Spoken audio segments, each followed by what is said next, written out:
રાજકોટમાં મારામારીનો એક video viral થયો। વિદ્યાર્થીઓ વચ્ચે મારામારી થઈ, લાકડી અને ધોકાથી મારામારીનો વિડીયો વાયરલ થયો છે। મારવાડી કોલેજ પાસેનો આ વિડીયો છે અને મારવાડી કોલેજના વિદ્યાર્થીઓ મારામારી કરી રહ્યા હોવાનું સામે આવ્યું। રાજકોટમાં મારામારીનો આ વિડીયો મારવાડી કોલેજ પાસેનો છે। વિદ્યાર્થીઓ વચ્ચે આ મારામારી થઈ હતી। જો કે કારણ શું હતું એ સ્પષ્ટ રીતે જાણી શકાયું નથી।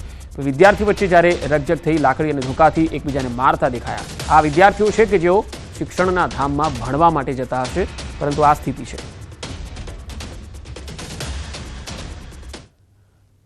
તો રાજકોટ અને આણંદ જ નહીં, સુરતમાં પણ અસામાજિક તત્વો બેફામ છે અને તેની સામે હવે પોલીસે કાર્યવાહી શરૂ કરી છે। અલગ અલગ વિસ્તારમાં ક્રાઇમ બ્રાન્ચનું પેટ્રોલિંગ, અસામાજિક તત્વો ગુનાખોરી ન કરે તે માટે પ્રયાસો થઈ રહ્યા છે।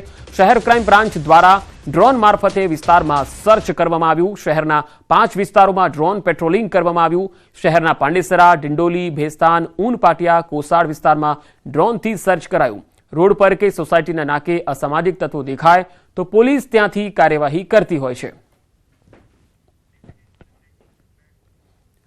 સુરતના ડિંડોલીમાં મિત્રએ કરી મિત્રની હત્યા। સામાન્ય બોલાચાલીમાં હત્યા કર્યાનો આરોપ લાગ્યો છે। અપશબ્દ બોલતા થઈ ગઈ મારામારી। ડિંડોલી ભેસ્તાન આવાસ પાસે આવેલ પાંજરાપોળ બ્રિજની નીચે બની હતી આ ઘટના। નવી સિવિલ હોસ્પિટલ ખાતે ટૂંકી સારવાર બાદ મોહમ્મદ હુસૈનનું મોત નીપજ્યું। ડિંડોલી પોલીસે હત્યાનો ગુનો નોંધી વધુ તપાસ હાથ ધરી।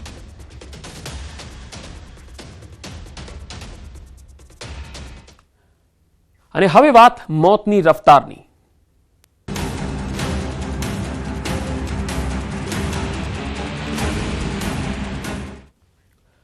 અમદાવાદમાં ફરી સર્જાયો ભયાનક અકસ્માત। શહેરના ચાંદખેડા વિસ્તારમાં આજે સવારે એક ગમખ્વાર અકસ્માત થયો છે। અમદાવાદના ચાંદખેડા AMTS બસ સ્ટેન્ડ પાસે એક બસ ઊભી હતી, જ્યાં એક SUV કાર પાછળથી ઘૂસી ગઈ, જેના કારણે કારનો કચ્ચરઘાણ નીકળી ગયો। આ ગોઝાર અકસ્માતમાં એક વ્યક્તિનું મોત નીપજ્યું છે। આ અકસ્માત બાદ બસ ડ્રાઈવર નજીકના પોલીસ સ્ટેશને પહોંચી ગયા। આ અકસ્માત બાદ સ્થાનિક લોકોના ટોળે ત્યાં આવી પહોંચ્યા, જેના કારણે રસ્તા પર ટ્રાફિકના દ્રશ્યો પણ સર્જાયા। આ ગોઝાર અકસ્માત બાદ બસ ડ્રાઈવરે પોલીસને આપેલી માહિતી પ્રમાણે બસ ચાંદખેડા બસ સ્ટેન્ડ પર પ્રવાસી લેવા ઊભી હતી, ત્યારે પાછળથી સ્પીડમાં આવતી કારના ચાલકે ભૂલથી ઊભેલી બસને પાછળથી અથડાવી હતી। આ કારમાં બેસેલા પ્રવાસીઓને ગંભીર ઈજા થઈ।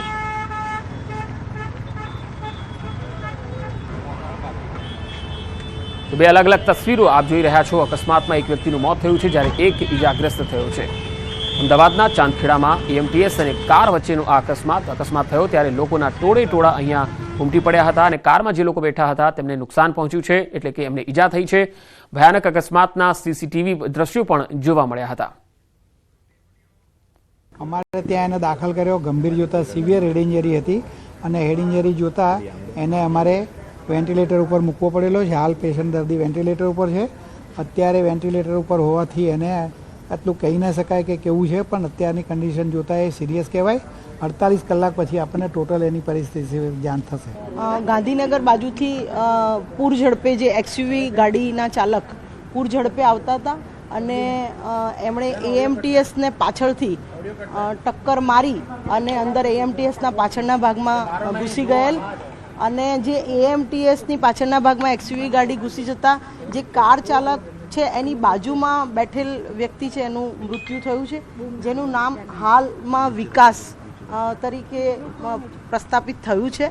અને કાર ચાલક જે પ્રકાશસિંહ, જેમને હોસ્પિટલમાં દાખલ કરવામાં આવેલ છે, એમની હાલત પણ ગંભીર છે અને અત્યારે હાલ આ કેસની તપાસ ચાલી રહી છે। વડોદરામાં કાર અકસ્માત મામલે મોટો ખુલાસો। રક્ષિત ચોરસિયાની કારના ડેટા મળી આવ્યા। કારના ડેટાનો વોક્સવેગન કંપનીએ રિપોર્ટ આપ્યો। અકસ્માત સમયે કારની સ્પીડ 130ની હતી। રક્ષિતે બ્રેક પણ મારી ન હતી। ઓટો બ્રેકના કારણે કાર ઊભી રહી હોવાનો ખુલાસો થયો છે। કારનું ડોંગલ રક્ષિતના મોબાઈલ સાથે કનેક્ટ હતું। પુનાથી આવેલા સેફટી ઓફિસરો ડાયગ્નોસ્ટિક લોક પણ લઈ ગયા હતા। રિપોર્ટ મામલે પોલીસ દ્વારા હજુ સુધી સત્તાવાર જાહેરાત નથી કરાઈ।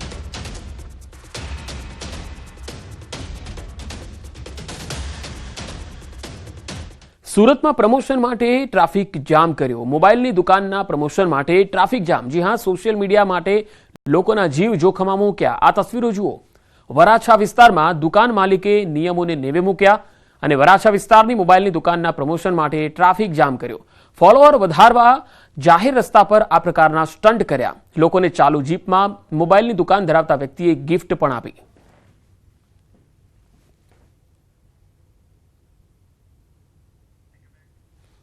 મસાલા ભરવાની સિઝનથી શરૂઆત થઈ છે અને ત્યારે આ વર્ષે મસાલાઓના ભાવને લઈ ગૃહિણીઓ માટે થોડા સારા સમાચાર છે.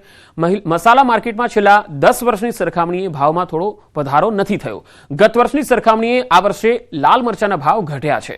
મરચું પાવડર 1 કિલોના 380 થી 550 સુધીના ભાવ છે, જે ગત વર્ષે 400 થી 700 સુધી હતા. આ રીતે જ જીરું, ધાણા, રાઈ, તલ, અજમો, મેથીના ભાવ પણ ગૃહિણીઓને પોસાય તેવા છે.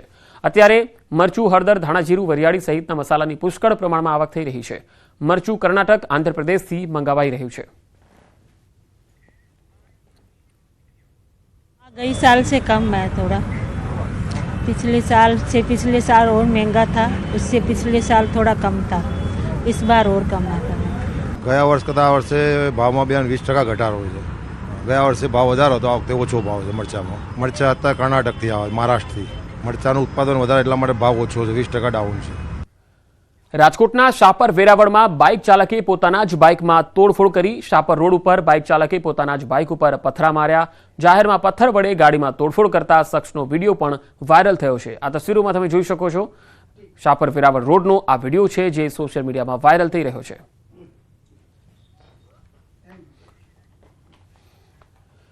ભાવનગર જિલ્લા પંચાયત હસ્તકના ત્રાપજ આરોગ્ય કેન્દ્રમાં શ્વાન કરડ્યા બાદ હડકવો ન થાય તે માટે આપવામાં આવતી વેક્સિનની એક્સપાયરી ડેટ ચાલી ગયા બાદ લોકોને વેક્સિન આપવામાં આવી રહી છે. અત્યાર સુધી 6 લોકોને એક્સપાયરી ડેટવાળી રસી આપવામાં આવી દીધી છે, જેમાં નવાગામ, અલંગ, ગોરખી અને ત્રાપજના રહેવાસીઓ છે. જોકે આ અંગે જિલ્લા યુવક કોંગ્રેસના ઉપપ્રમુખ ઘનશ્યામસિંહ ગોહિલે ત્રાપજ આરોગ્ય કેન્દ્રની મુલાકાત લીધી, જેમાં તંત્રની ગંભીર બેદરકારી છતી હતી. આ અંગે ભાવનગરના મુખ્ય જિલ્લા આરોગ્ય અધિકારીએ જણાવ્યું છે કે તપાસ કરી જવાબદાર સામે કડક કાર્યવાહી થશે. તમામ આરોગ્ય કેન્દ્રમાં એક્સપાયરી ડેટવાળી જે દવા છે એની પણ તપાસ થશે. દવાની એક્સપાયરી ડેટ છે કે કેમ એ પણ ખાતરી કર્યા પછી રસી આપવાનું હોય છે, પરંતુ આ કેસમાં એક્સપાયરી ડેટની દવા આપી દેવામાં આવેલી છે. જે તે સ્ટાફની ભૂલ છે એની અમે ખાતરી કરી રહ્યા છીએ અને સાંજ સુધીમાં જે કંઈ જવાબદાર હશે એના સામે એક્શન લેવામાં આવશે. આ એક આરોગ્ય કેન્દ્રની અંદર દર્દીઓ સાથે ખૂબ મોટા પાયે ચેડા થતા હોય એવું જોવામાં આવ્યું છે. આરોગ્ય અધિકારીનું વિરોધ પક્ષના નેતા તરીકે ધ્યાન દોર્યું છે. તમામ સેન્ટરોની અંદર તાત્કાલિક ધોરણે વેક્સિનો હટાવવામાં આવે. વડોદરામાં તસ્કરોએ મંદિરને નિશાન બનાવ્યું. ભાયલી સ્ટેશન સ્થિત જૈન મંદિરમાં ચોરીનો બનાવ. દાનપેટી સહિતની કિંમતી વસ્તુઓ ઉઠાવી ગયા. મંદિરમાં ચોરીની ઘટના સીસીટીવીમાં કેદ થઈ છે. 2 તસ્કરો મંદિરમાં ગર્ભગૃહ સુધી પ્રવેશ કરી ચોરીને અંજામ આપ્યો. એક તસ્કર બહાર ઉભો રહી રેકી કરતો સીસીટીવી ફૂટેજમાં પણ દેખાયો. અટલાદરા પોલીસે સીસીટીવી ફૂટેજના આધારે તસ્કરોની શોધખોળ હાથ ધરી.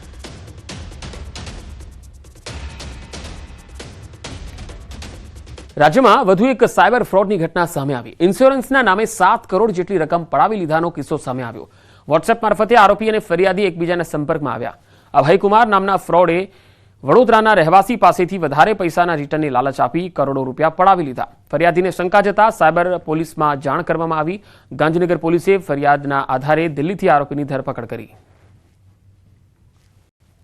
આરોપી અને ફરિયાદી એ લોકો જે છે માણસોની જે આપણે કહીએ કે સોશિયલ એન્જિનિયરિંગ કરીને અને પછી જોતા હોય કે કોણ માણસ શું કેવી રીતે વ્યવહાર આપણે ફાઇનાન્શિયલી અને સોશિયલી કરે છે, એવી રીતે એ લોકોએ વોટ્સએપ ચેટ મારફતે એમને ચાલુ કર્યું એમને સંપર્ક કરવાનો. પછી એમને એવું વિશ્વાસ લીધું કે તમારી પાસે પૈસા છે તો અમે તમારો પૈસામાં ઘણું નફા કરીને તમે અપાવીશું.